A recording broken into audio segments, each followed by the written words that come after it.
Thanks everybody for coming this morning. If you're here for anything other than the Shane Park Progress Meeting, you're in the wrong place.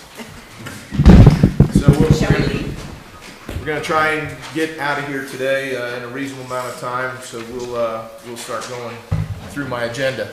First thing I want to talk about is the state permitting process. Many of you I've talked to and know part of it or all of it, but some of you don't. And I want to tell you where we are today and where we were 10 days ago.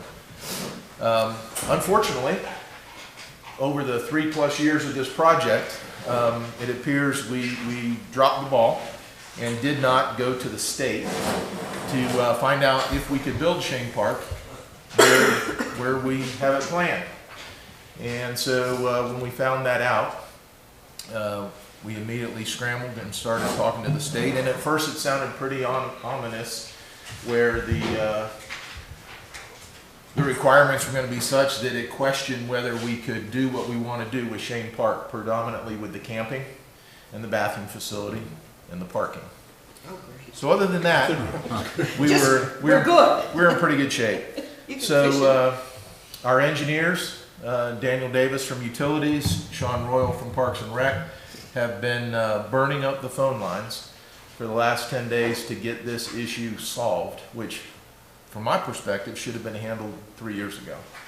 It wasn't. That's water under the bridge. We're going to move forward. We have a solution.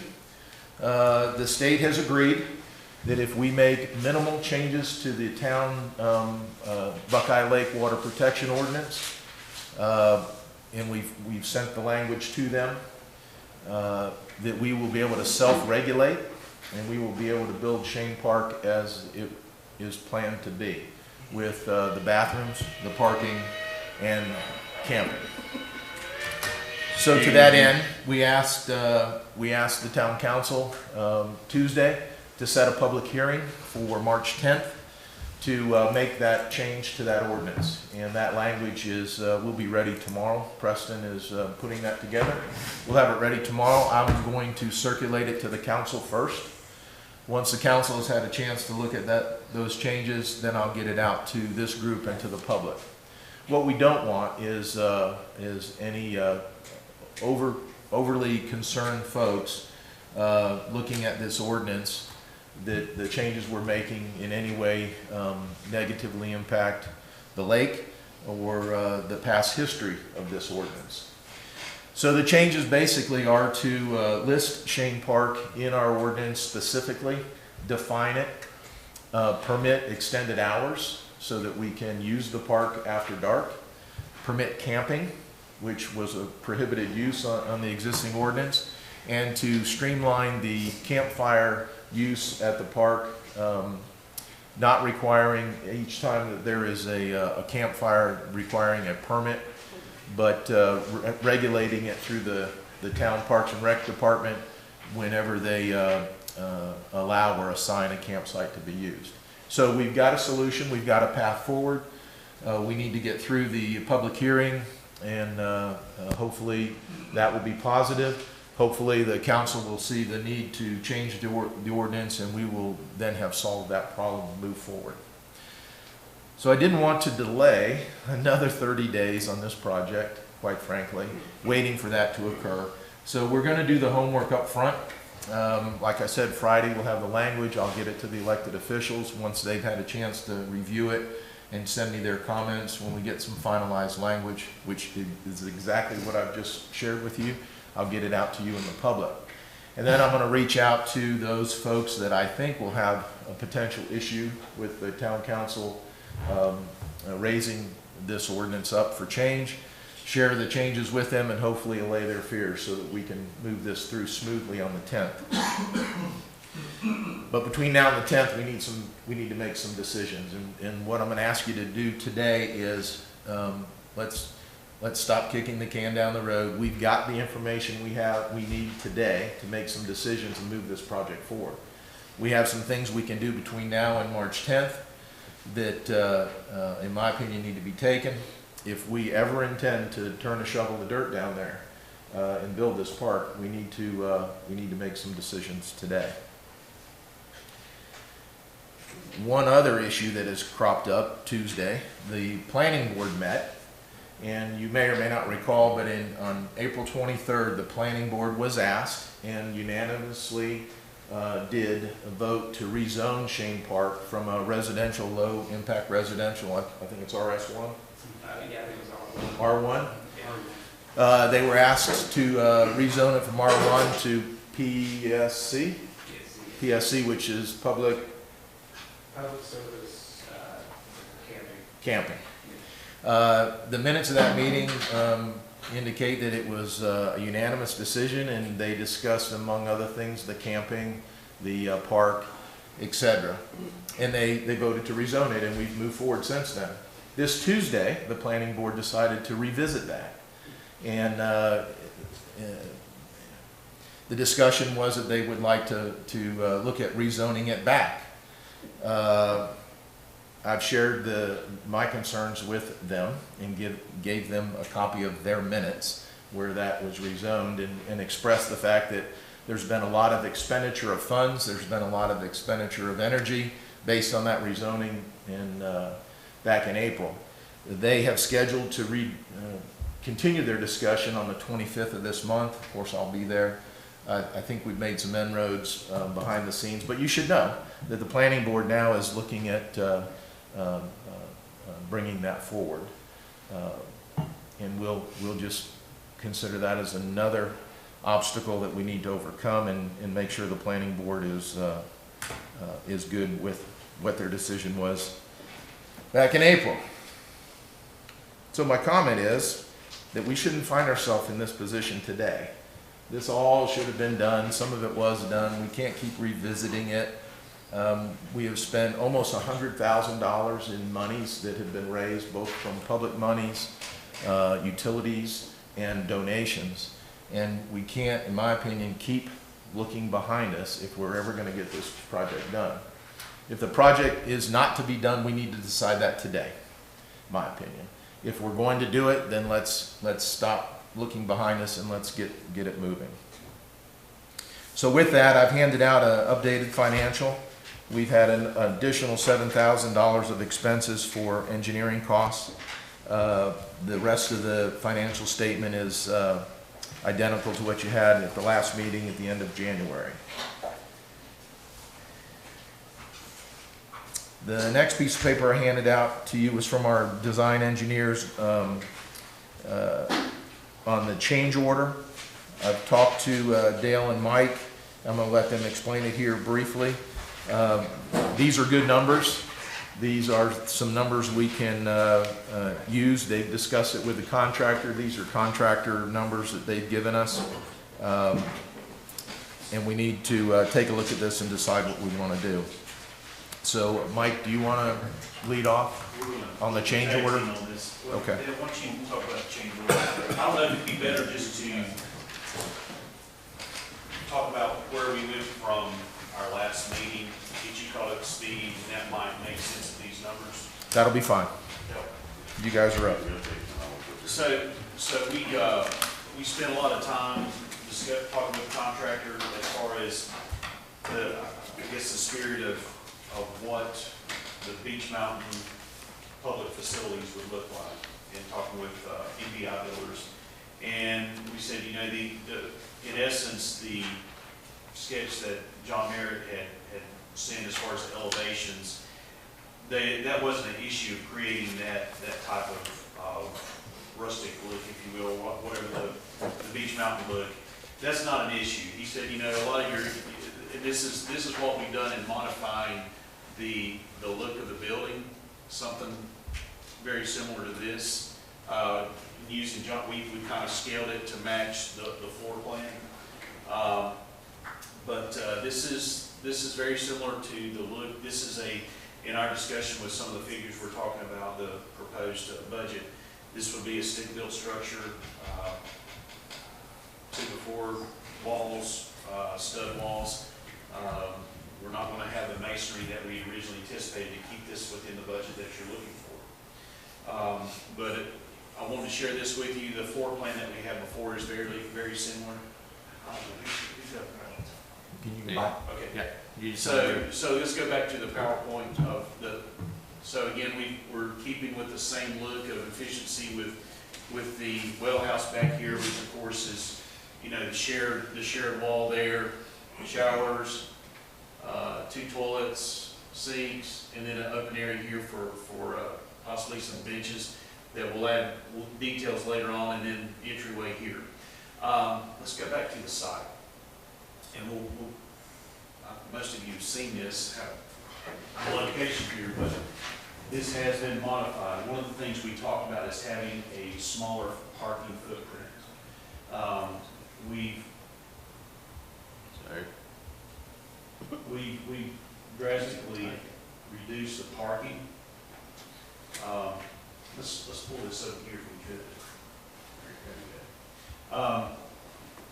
Whether or not it's asphalt parking lot is yet to be determined, but this minimizes impact. The nice thing about this is we try to locate the walkway. We have to have ADA access within the parking area, but we're trying to create the walkway along this edge to reserve open space here for future.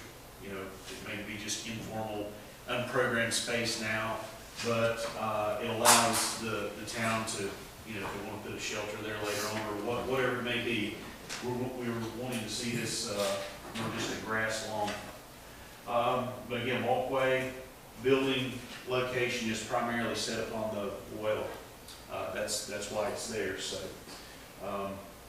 but again, let's see, we've got 18 spaces here. If that's adequate, if that's too much, we can drop this back. But wanted to share with you an overview of what's changed since we last met. Any questions as far as the layout before we get into the budget numbers? Layout, proposed look of the restroom building, any thoughts or ideas? Speak up. John? Your first name is Mike? Yes, sir. Okay. Well, my initial impression is that the way the building has been repositioned, the back of the building is facing the road. And it was designed so that you have a feeling of architectural design when you come up and observe the building. And you've got all the architectural parts facing the wrong way. That's the first thing that I see. Yeah, and that's not an issue. I mean, if you want to, Well, that's part of the it is, discussion. Mike, it is an issue. Now, I've attended several of these meetings, and you and I have spoken briefly, and you've said, you and I'll be talking and blah, blah, blah. I haven't received one phone call from you. I haven't spoken with you at all, except in these meetings. And I've got a concern that you guys just aren't getting it. And, I hesitate to say that here in this forum, but I come here for these meetings, and we're trying to get something that's nice out there, makes an architectural statement, is aesthetically pleasing, is oriented correctly on the site, and we're not getting that. And you get a little conceptual sketch each time that really doesn't indicate anything except a change of spaces. Now, the elevation that you presented up there is my drawing, but that drawing is predicated on another floor plan than what you have shown there. Right. I don't know what else to tell you. I mean, So you asked if anybody had some concerns about what you show up there. Yeah, I have a concern we're not getting what we want. okay. This elevation here can be replicated. We're trying to get from here to here and then down to the finite details of the comments that you have. And that's what we need from you is from the board is saying, well, we like this, we want it flipped. If that's what we need to know is looking at this elevation here. And let's go back to the site plan. If we want this elevation flipped over here or duplicated, so you have the same look on both sides, then you know, that's the feedback, so yeah, we like that look, we want it on both ends. That's, you know, fine with us, we're, you know, and what we've heard was, yes, sir. I hate to say this, but I was going to express the exact same thing about the elevations that John just expressed. And the other thing that I see here, and we had a real 15-minute conversation about the number of parking spaces should have been around 10, and we were talking singular so that there was no back-end issues. And here we've doubled up and we got 18 or 19. And I believe it was Brian that brought up the fact that, you know, when you're in these kind of areas, ingress and egress needs to be easy. Right. And I remember we started with a loop, and I was the one that said, this is stupid on the loop scenario. But what I see here, even if we needed 20 or 19 parking spaces, the ingress and egress, and when people are backing out, Right. and you got big trucks or whatever, just right, you know, from here to here, you're trying, it's not a 3-point turn anymore, it's a 6-point turn, a little at a time. I would say that John's expression of concern were my concerns. And I'm an old developer. Mm-hmm. I haven't developed in the mountains, but I still know development. Make this easy, simple. You may have a 75-year-old man or woman that doesn't drive as good as they did when they were 35. Make the spaces a little wider, so more than minimum. Make them, you know, if you're putting, I don't know the scale on that, but let's assume they're 10 feet. Make them 12 feet.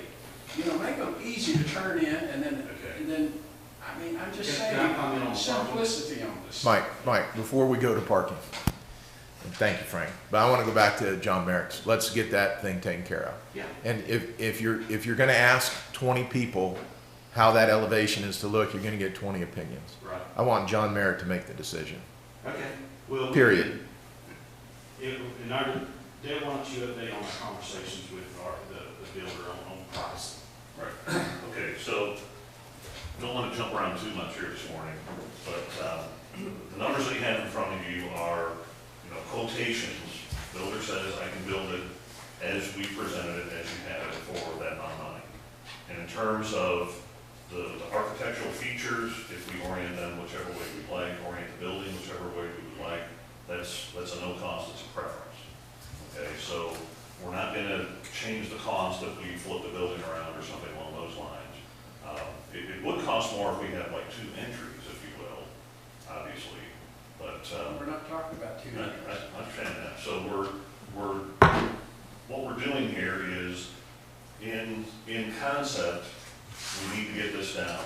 In the process, we would then get the detailed drawings from the architect as we review exactly what's going to be used, you know, material-wise, specifications, submittals, approvals, all those sorts of things. And, you know, things that John talked about last time, you know, where are the changing tables in my floor plan? Okay, those aren't there because we're not to that level of detail yet. Well, the bigger Those will picture of come. this statement is this, and I hate to say this, but it's a fact. If he weren't here, and I weren't here, and maybe a couple of other people, pretty pictures are one thing, functionality and access and ingress is another thing. You wouldn't be hearing these comments, and if you didn't hear these comments, we may end up with that. We want something, or at least I do, but I can say, hey, this looks good, let's bid this, let's get these numbers, because otherwise we're just continuing throwing balls up in the air. You go back and take a month of our time and change it, come back with something that we haven't even talked about. That is not what we talked about, guys. I mean, either I'm old and stupid, or we didn't talk about having 19 spaces with double parking back to back. And it's frustrating.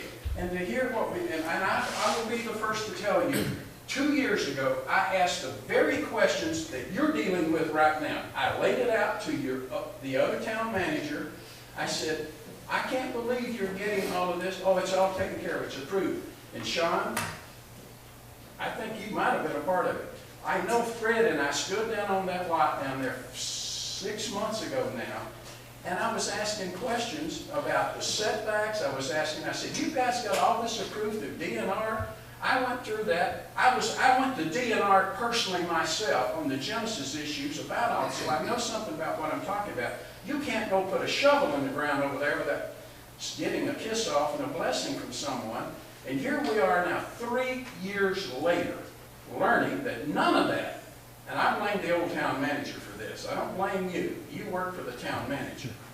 This is something that I personally was involved in, asking these very questions, and I believe I actually brought it up 6 months ago, sitting right over there, and saying, all of this concept and all, both publicly and privately.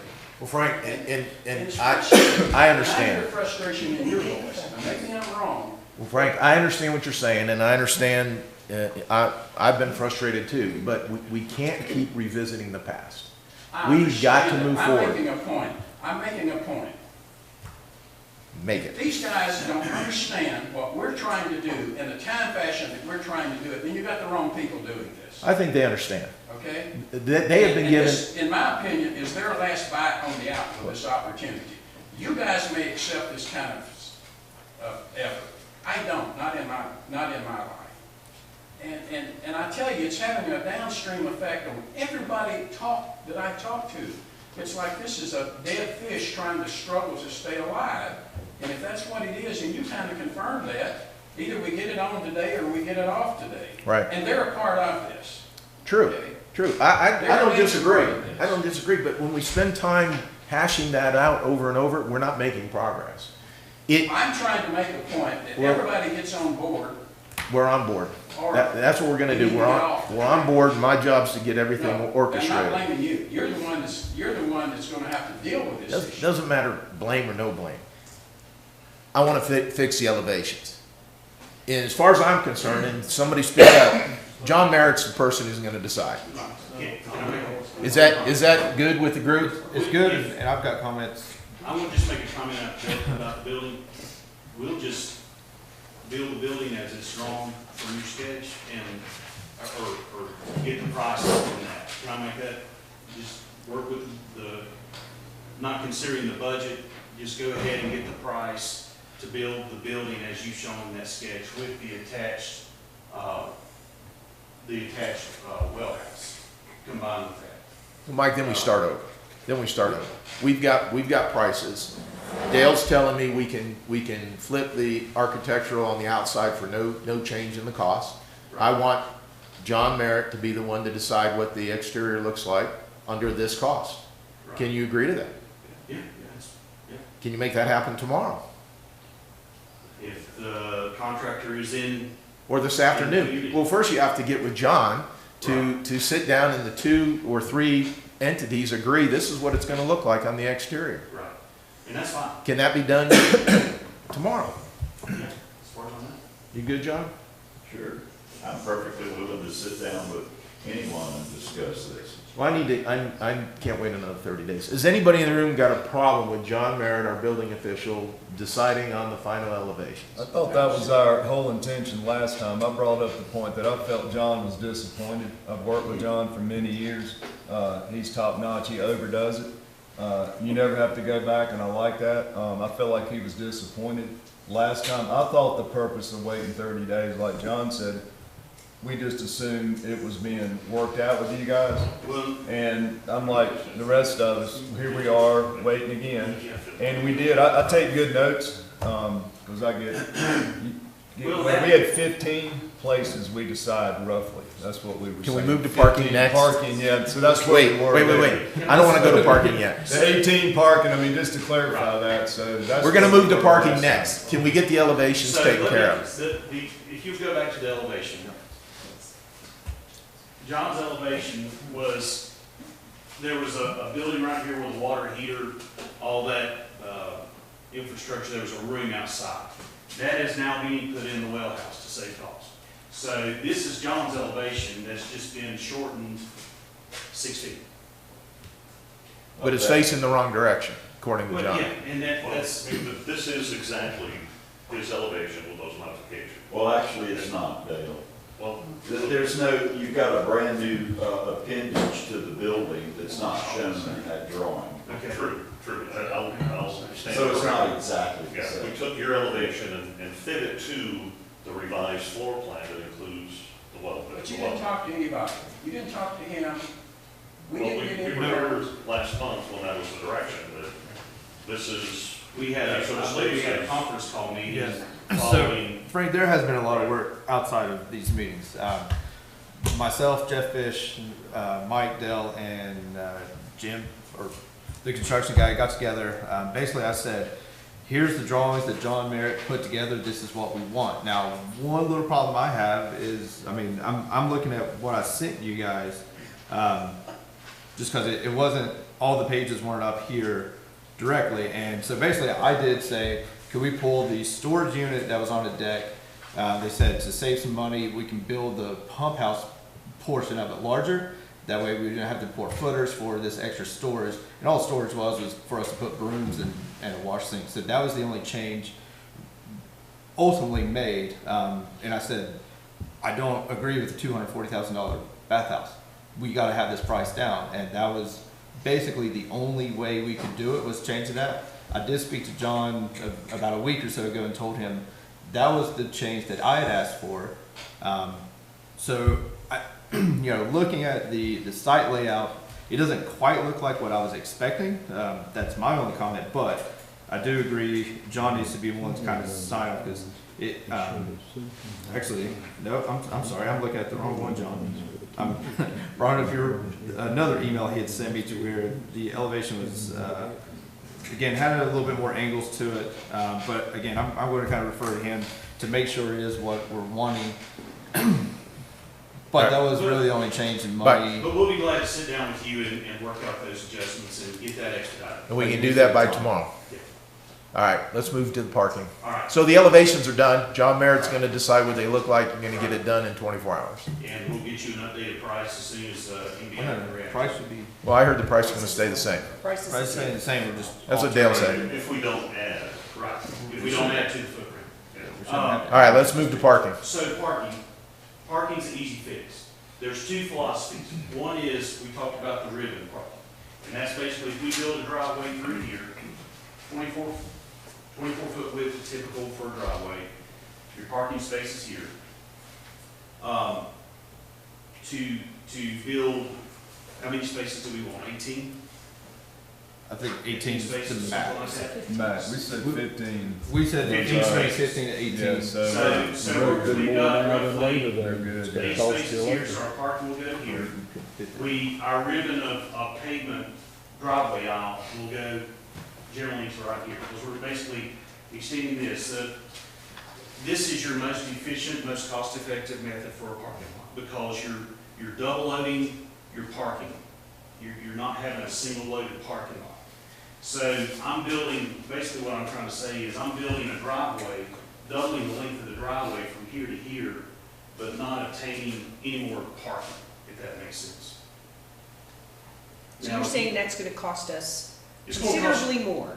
Well, you're building a driveway or a driveway out from here to here, doubling the length of this to get parking here, but you won't have any here. So you would have a single loaded parking lot, parking area, if that makes sense. I mean, in other words, you have to have a drive aisle and then you have your parking stalls. Sure. If you can park on both sides of that aisle, you have the least amount of drive aisle in the equation. If I have to extend that drive aisle, then I've got extra asphalt in order to accomplish the same thing. You need the same amount of space to make those turns, whether it's two sides or one side. Now, to answer your question, and that's a good comment about parking space width. You can make, your standard parking space width is 9 feet. If you want to make it 10 or 11, that's fine, whether you do it here, on these spaces, or here. It does help with maneuverability. You still got other issues, I call them maintenance issues, that are always going to be ongoing for the servicing of those bathrooms and the water pumps and the things over there. Sometimes, you know, you're probably at least 50 feet from the 60 feet, 70 feet up. There's no scale on there, but from the end of that, sometimes it's nice to have service vehicles that can go pretty close to the problem. Right. Instead of driving them over, because people will drive over the grass. You know they will. That's going to happen. That's a good comment. Think of this in terms of service, aesthetics, functionality, and, and work with John on this. Because we're losing time here. Well, there's And I'm telling you, we've waited your 30 days, and then we waited your 30 days, and then we waited your 30 days, and it just seems like we're throwing balls up in the air, and we're not getting anywhere. So let me ask a couple questions. If we're not considering impacts, we can build this driveway out here, have your single loaded parking, and eliminate this. That's easy. If you want to build if you're parking your driveway out all the way up here, and just have a simple, you know, for clean the bathrooms, if you want to park a vehicle right here at the edge, and build this driveway out here, that's easy. I know it is, that's what I'm saying. But I could take your computer in 2 hours and have that drawn out. Who likes that? Who in this room likes the single aisle, 15 parking spaces, and put pavement towards the bathroom? Raise your hand. I personally would like that better. You're doing away with parking on this side then, right? Single You're drive. losing Right. parking right here. Part of the effort here was to reserve open space for park users and reduce impact on development. Who likes the proposal of single aisle with 12 to 15 spaces on one side? Raise your hand. I think it's more functional and works better. Okay. Who likes the proposal that's drafted up there now? I have a question. Is there any advantage to having the single aisle spots, I'm gonna call it the upper side there rather than the lower? Is there a, I agree with that. yeah. Is there an the bottom advantage? part there? Yeah. Without blocking that building. They would be Yeah. on the You're upper almost side. blocking. That's the proposal. We put a single aisle with a drive on the upper side, right-hand side coming in. Right, is there any disadvantage of doing a single aisle on the lower side, spots on the lower side? Part Is there of- a reason? Personally, from an environmental standpoint, you've got a creek right through here, and it just adds more buffer from that, but, you know, you still got surface runoff. You'll have more impervious area with this single loaded option. That's what I was gonna ask, you still under that 6%, We are. We'll So- talk about that in a little bit. but I think it might affect this decision, because if your surface areas on single parking gonna be more than the surface area of double parking. It is. Then that's probably. We're close Yeah. on the 6%. But I want to know, so we don't just debate it back and forth, who in the room likes this proposal and who in the room likes the alternate of single lane and more paving and less parking? But can I ask, which one gets us the most parking in that 6% envelope? This one, Then I vote The this. one here? the one that's proposed. Okay. But can we just make those spaces wider? and You let- can do anything you want. I want to know what the picture on the ground looks like first before we go back and forth. Is there a third alternative, Mike? Well, if you make the spaces Why? 10 foot,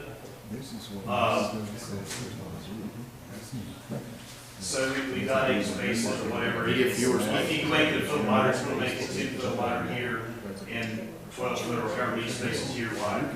Or we could have fewer spaces and make them the ones we have wider. Having the driveway single loaded would effectively make this, you know, another 20 foot longer driveway if you have 20 spaces. So it extend this driveway on, you know, close to the building. All right, well, by show of hands, what you have proposed prevail. I'll do whatever you guys. I realize that, and I'm trying to get this group to find consensus, and it's hard to do with this many people. So if we stick with this plan and we want no more pavement footprint, but we want wider spaces, you can go to fewer spaces and make them wider. Yes, Okay. yes, you can do that. Also, one thing to keep in mind, Fred asked me to point this out, with the plan that is there, we'd have more green space, which the low ropes course that is proposed may very well not be able to go in the area that we wanted it to in the woods, because we're within that 30-foot buffer. So that means the low ropes course would have to go out in the open, which would be that green space. So if you do more parking coming closer, you're starting to eliminate those possibilities of future construction. John, what do you think? Well, I get one last time to mention this. I'm not in the majority here, but I'll just say that the single loaded parking, the cost per square foot will be more because, as Dale had said, the center aisle serves both sides. So that's more cost effective. My concern has been in the past that we've got our park, it's not a huge park, and the parking area that we've had shown heretofore graphically seems to take up a tremendous amount of area there. And in park-type situations and situations where you're going to have camping, what you want to do from an architectural standpoint, a planning standpoint, is to try to eliminate where possible the interaction of vehicular and pedestrian traffic.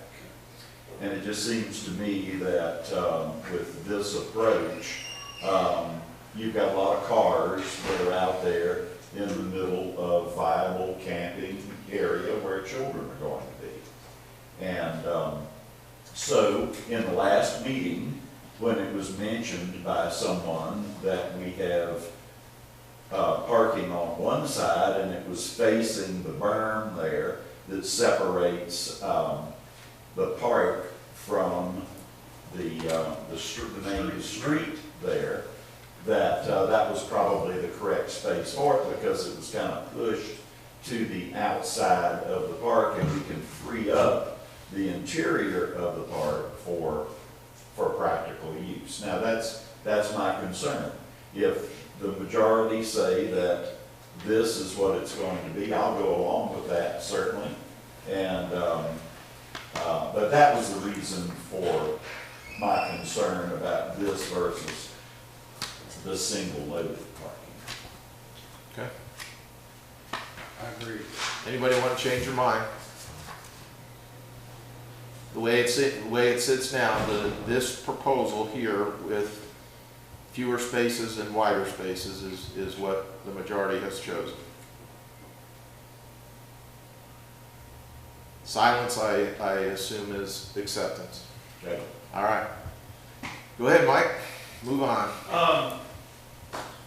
We want those wider without increasing the footprint. Right, I like 10 foot.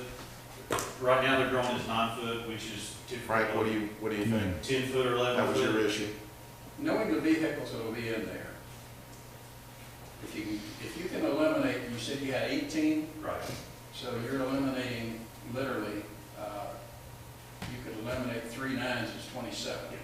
And there's a little bit of flexibility here. I mean, if The another wider- foot would the wider keep the that better for space. those. Let's talk about asphalt versus stone, gravel. Hold on a second, so how many spaces? Well, if you take it down from 18 to 15, Okay, that's 15. 27 feet Right. that you've got to spread out over Make them wider whatever you. with the same footprint. I'll get you the most efficient parking lot and not increase this footprint and tell you what that is. And Brent, send us something with some scale on it, so we're not. Well, this is scale, but yeah, I mean, I I don't see didn't- any scale it's- on it anywhere. haven't I mean, seen it's that. drawn- I haven't it's seen drawn to anything that scale. says 9 foot, 10 foot, 15 feet or anything.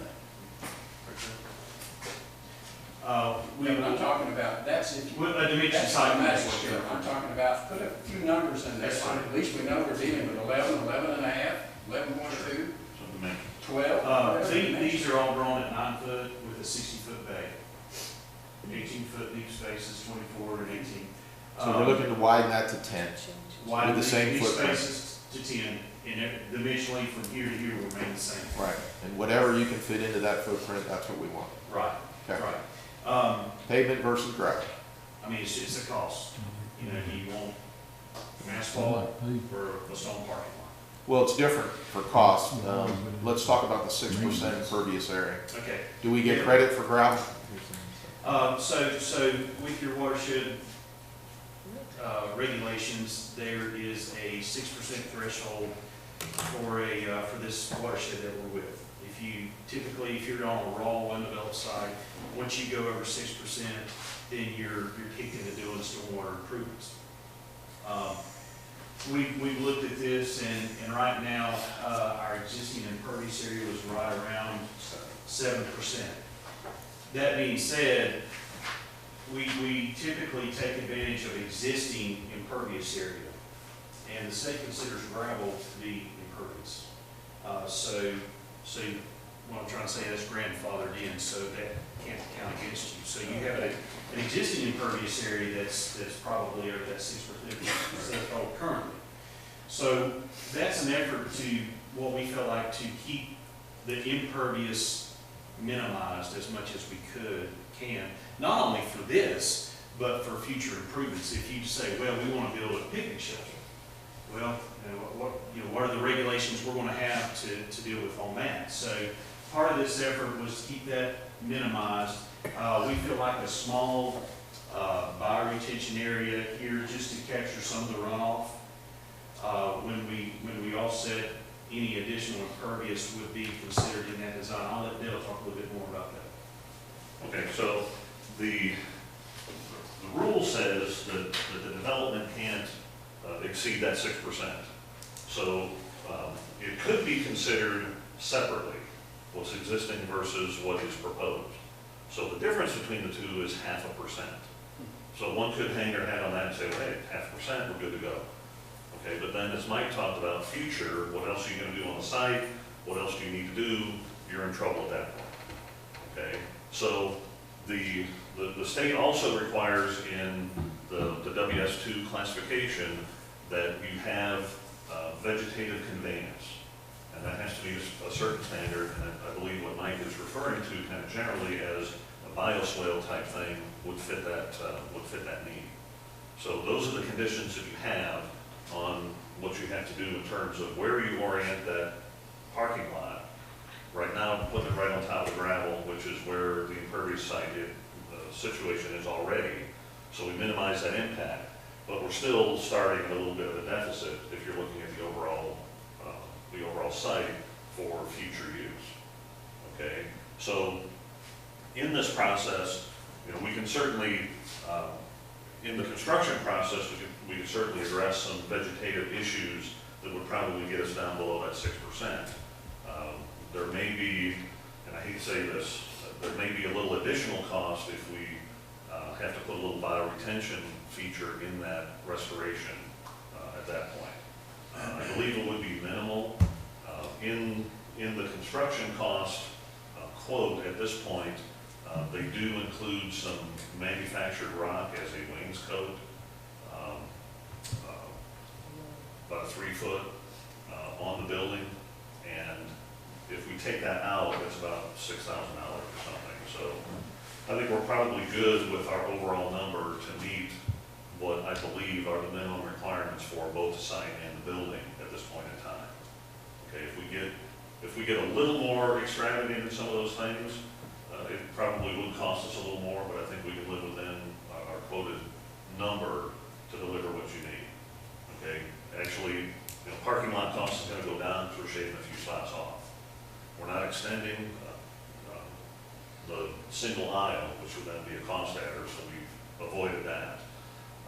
One other thing that I was listening to with Frank on the discussion was a service road. And I want to comment about that real quick. And here's an alternative. If we feel like we want a ease of maintenance, we could potentially locate this walkway here, make it wider to accommodate a vehicle to drive in. And a dual purpose. Instead of building a 24-foot Right. maintenance drive, it obviously is for parking, but we could make this wider to accommodate a vehicle. Yeah, so it'd be a dual purpose. Exactly. Walk, yeah. Can we go back to pavement versus gravel? Is that other than cost, does the pavement versus gravel, is there a positive or negative to our impervious area calculation? Yeah, the state considers gravel impervious, compacted stone parking lots. You watch the rain, it's going to run off. Yeah, there is a little bit of saturation, but they're going to treat it as impervious. Did I hear you correctly a while ago when you said, basically with this footprint and design, that we have no ability to do other improvements on the site, meaning like, for example, the amphitheater is one of the things. Is that what I'm hearing, or? No, what I'm saying is when you go above that 6% threshold of impervious of your site acreage, then that kicks you into you have to do stormwater improvements. Stormwater So It doesn't lock it out it doesn't lock it out, but you're gonna have to invest in Some mitigation. permitting, right? somewhere. And up to, I believe it's 24%, 26 and 24%. You can't go above the 24% impervious. You know, and that's Right when now, we're on the, what I call the margin edge. you're on the edge, we're trying to keep you below that. And that was, I didn't explain that, but that's part of the effort of, you know, you add this and you're definitely kicked in, you're spending Well, more that's the money. information you need to know. Well, we were gonna get there. We would like pavement for ease of maintenance and longevity. Amen, amen. What's the cost difference? I don't wanna give you a hard number, but probably another, I would say 15,000 roughly to put an asphalt 2-inch lift of asphalt on top of the road. Okay. So looking at I can get you a 45,000. very, very hard number. We'll need that. Show of hands, who prefers pavement? Who prefers gravel? We're going with pavement. Okay. Decision made. See how we do this? We do it right along. Well, gravel's just a long-term maintenance issue, and even for that, you lose efficiency for parking spaces. People spinning out. 12 spaces. It just looks really rustic and nice, but from a maintenance standpoint, I think we're going with pavement. And if you would consider that service road that you just talked about, include that. Paved as well. Paved as well. What was this going to be here? Something a wheelchair. Listen, I would just do either 10-foot concrete or asphalt. Asphalt, yeah. Asphalt's gonna be cheaper. Take the asphalt right away. What we could do is, you know, if we don't put bollards here, I would recommend carrying this ribbon right here over here. So someone as they come in and, you know, would have a removable bollard or some type of attractive, not a gate, but something maintenance could pull out and move, so not everybody, otherwise everybody comes visit, they're just driving in here and park. So, you know, that's something we can do fairly easily. All right, if you would include that. Chris? So Sean, in some of your sketches, you had quite a few walkways eventually to a bouldered wall, to a ropes course, to the premium campsites. You had walkways. Now walkways are gonna add to the problem of the impervious area.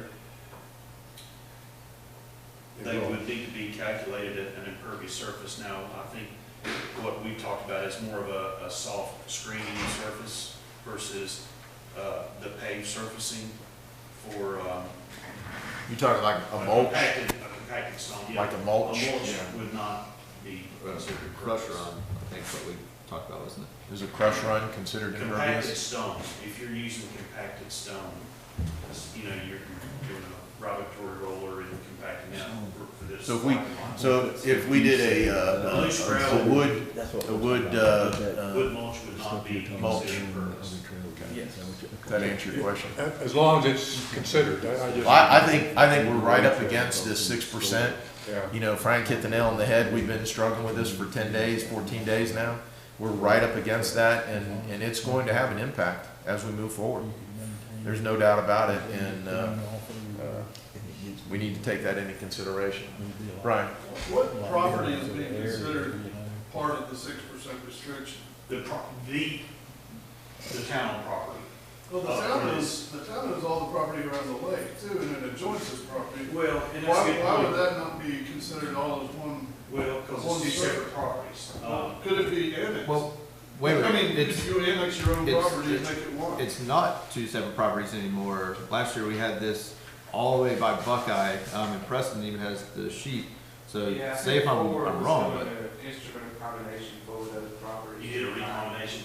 Yeah, Right. combined it with the. So GIS isn't accurate, I guess, right now. Correct, yeah, because it just shuts you off Right. what Dr. Shane owned, but now, I mean, the town has the deed, we had the paperwork, Right. and we had it surveyed.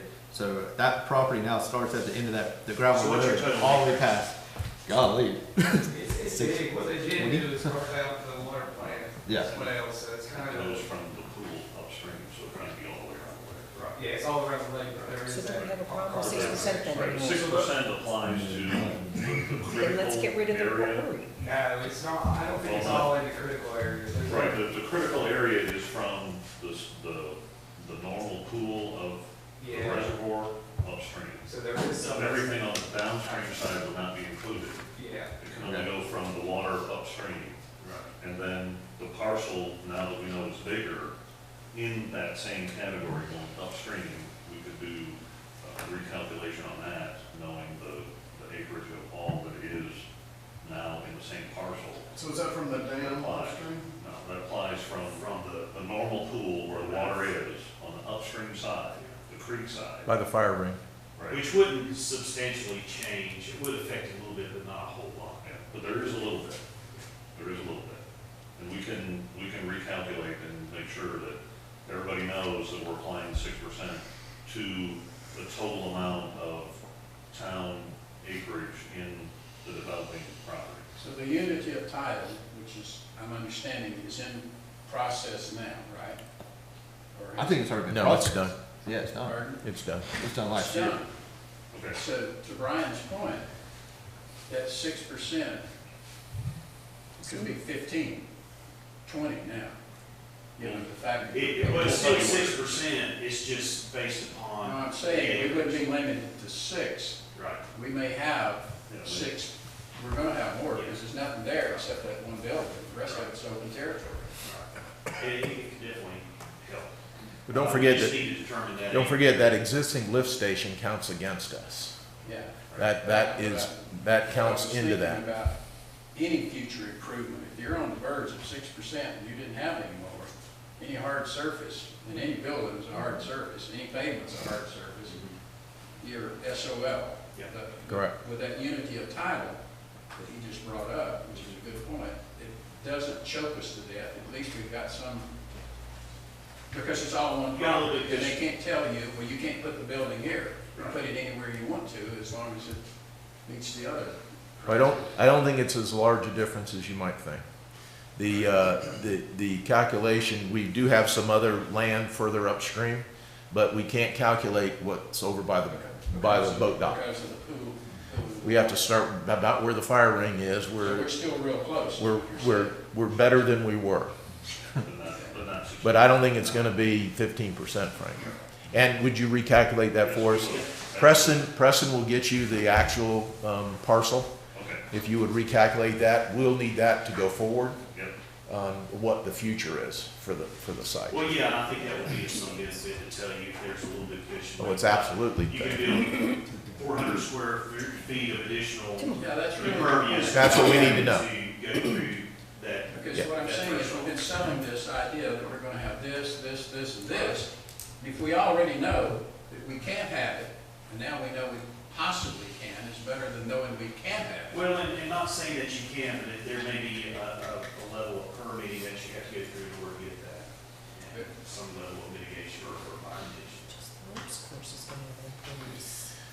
Okay, my next issue. Can we, we've got a contract, but we've stopped the contract with with MBI. But as soon as possible, can we get some silt fencing put up?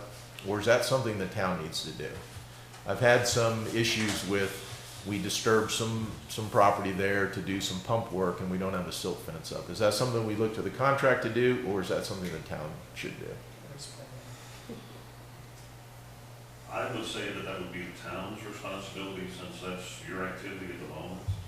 And I wouldn't want to,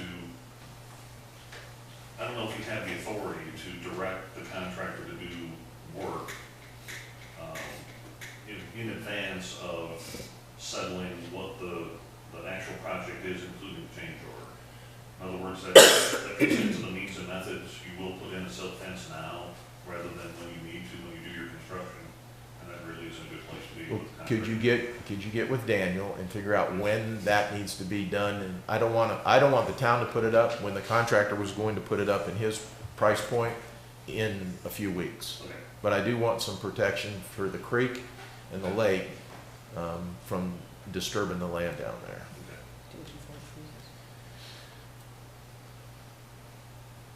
Mike, what are the next steps you need from us, besides you're gonna finish this with John tomorrow? John will make and I like to have, Sean or yourself include in those discussions, make sure we're all on the same page. And, we'll modify the parking. That'll happen quickly. We'll firm up, and once we have that completed, we'll firm up the pricing, working with the contractor. That should happen early next week, and I would hope by Wednesday, we could be talking more on hard numbers on where we are and a path moving forward. And, you know, if we need to, if it appears that everyone's in line with the pricing, with the drawings, with the layout, with the permitting, we could execute a change order expeditiously, if you'd like, and then move forward. What would be a realistic target date for you to get that done? If all the discussions with the contractor and the budget, I mean, that's the big thing, we're you know, determining what that budget threshold number is for us has been somewhat of a unknown. So that's kind of what we want to make it cost effective, but, you know, we want to, you know, add things. So that's what we're really trying to manage. By the end of next week, I hope we could have all these elements, questions resolved and give you a concrete number, price, and what you're wanting, and hopefully an approval from you as the board. 26th. Is that the 26th? No, the 21st. 21st? 21st. You can commit to that? Yeah, I mean, again, we're at a little bit of the mercy of the contractor, but I don't see any issue with that. He wants to make this work quickly, expeditiously as well. I think we're all on the same page. And assuming all the permitting, that the town is moving forward with the rezoning, and that's not gonna hold us up. It won't. Okay, I would like to get that done so that the town can begin the permitting process by the 1st of March. The 10th will be the council vote on the ordinance change, and we want to give another notice to proceed like on the 11th. Daniel, I haven't heard from you. And you got any concerns where we're going? Okay. All right, so that's our next steps. Anybody have anything to add? Bob, Questions? Yes, Fred. before we leave, let's just make sure we all understand, we're looking at a deal up here. We're gonna have the driveway coming down, we're gonna have the parking lot, it'll be paved. And we're gonna have 15 parking places, is that right? What we About. decided on? Mhm. Okay, we're gonna go ahead, that one place, I guess the handicap spot will be moved down to the end. It'll stay here. Stay there, okay, but then you'll have the driveway coming in and it'll be whatever width to be able to service the building, okay. We got all that done, and I just so we all leave here thinking about the same thing, and then y'all are gonna decide on the building itself, orientation, whatever, and all of that, right, John? By tomorrow. By tomorrow, okay. Okay, thank you very much. Chris? I'm a little confused about the memorandum and what Steve put together here on the budget. The budget now has the bathhouse at 130,000. That was always there. That hadn't changed from your last financial. Mine's at 2. It was 200. We moved it up to 200 last meeting. This was, the only thing we added to last meeting was the $7,000 payment to McGill. That's an estimated number, and obviously it's gonna be like $243,500. So what is this, okay. So what is this sheet I was saying? Okay. The memo here from myself and Mike, it was a summary of the proposed change order as it stood, as it stands now, before the discussion we had today. Okay, and the bottom is just kind of a functional cost assignment. There has been discussion about how much is utility and how much is general fund or Parks Rec in terms of where the funding sources are. Because of the size of the building. And this is just so many square feet assigned to each one, realizing that, you know, there's a lot more cost per square foot on the bathhouse side versus the well house side. And then there's also some consideration, the whole project of, you know, utility needs to use part of the park and rec parking lot as well to service their part of that. It's an easy, simple approach to say, this is kind of how we want to split the money. Now, if you'd like to do that more sophisticated, and we can calculate percentage of use in parking lot and service road and all those things, we can do that too. Whichever is your preference, we can divide that up. Or we can leave it up to you, however you'd like to do that. This is just an example, just kind of a rough look at the signing. Well, Chris, the preference isn't this group. The preference is the town and the utility. The utility is committed to $30,000, as you know. I told you that was flexible. It's not going to be $69,000 because the square footage cost of $306 to enclose the pump is not going to be acceptable to the town and the utility. So we may be able to up the 30,000 some, but just dividing the square footage, you know, a complete bathroom and fixtures is not the same as a utility room to house a pump. So don't expect the town or the utility to contribute $69,000. Okay, but the 213, we started the meeting off with the cost won't change if we change elevation, blah, blah, blah, but is the 213 a good number or not? Well, It was before we had this meeting. exactly. Once we work with the contractor, we'll, Unless John has a, yeah, I don't anticipate it going down. Okay, well, so where we stand right now is, this is the number obviously walking into the meeting. 213. And that is what we saw here. And then from what we discussed, we have some savings because we're going to have fewer parking spaces. We're making Let's stay with- space wide. let's stay with the building Okay, first. right. Let's stay with the building. So the parking lot's not going to change. So there's going to be a little cost added for the service road versus the sidewalk. We're taking out the sidewalk. Right. The sidewalk, yeah, shared use, but we're making We wider. just have a Yeah, so sidewalk. there'll be a slab, one for the other. Perfect. And pavement. Right, and pavement rather than gravel, because that's what was considered. 15,000 or something, yeah. But So that's, those are the things that you'll see the change on, are those items. but not the He building. was asking on the building specifically is 213.5. Right. Barring John's architectural changes, that's a good number. Yes. Forget all the other side issues that are being thrown into that discussion. Your question was, is the 213.5 a good number for the building? It is. Yes.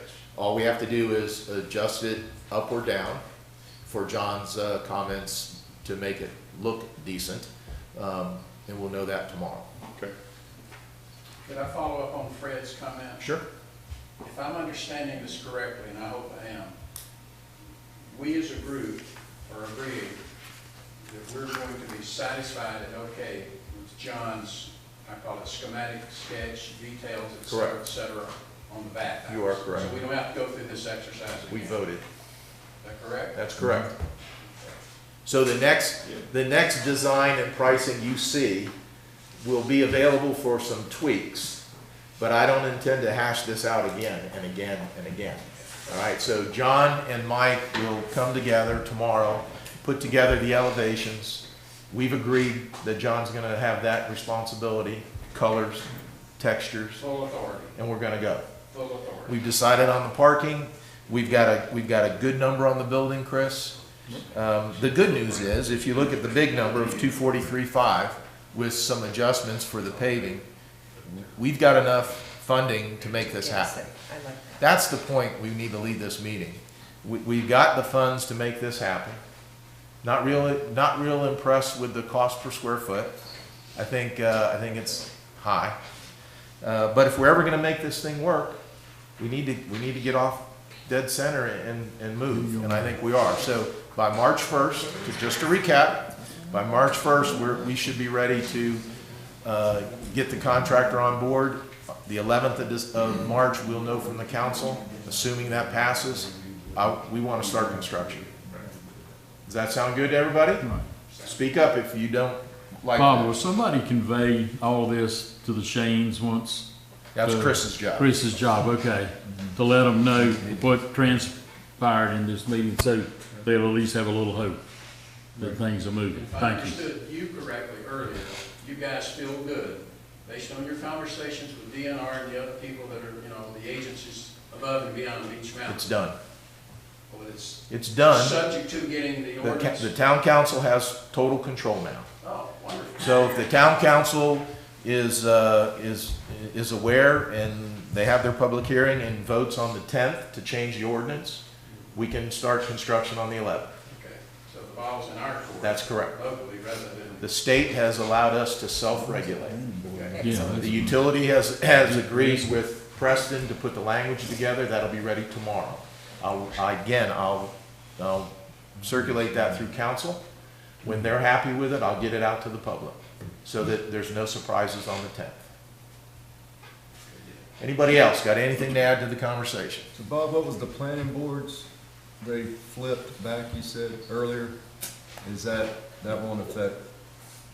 Well, the planning board's gonna discuss it on the 25th. Remember, the planning board is advisory to the town council. So, a worst case scenario, I'll be there and I'll convince them otherwise, hopefully. But the worst case scenario, they would recommend to the town council to rezone Shane Park. The town council would have that decision to make. I'll be at the 25th. I've already shared the minutes with them privately. I'll speak to them and make sure that they fully understand where we are and what that would mean to this project. Okay. Anybody have anything else? Mike and Dale, we've raked you over the coals today, but we appreciate y'all being flexible. And thank you very thank you very much for this. But you understand where we are and what we want and where we're coming from. So, okay. But I thank you all for understanding. Beach Mountain's a complicated place. So, anyhow, thank you for rolling with us. All right, thanks, everybody. We'll get a notice out for our next meeting. I don't know when that'll be just yet. Marissa, thank you for coming up and handling. Riley, thank you. And we're out.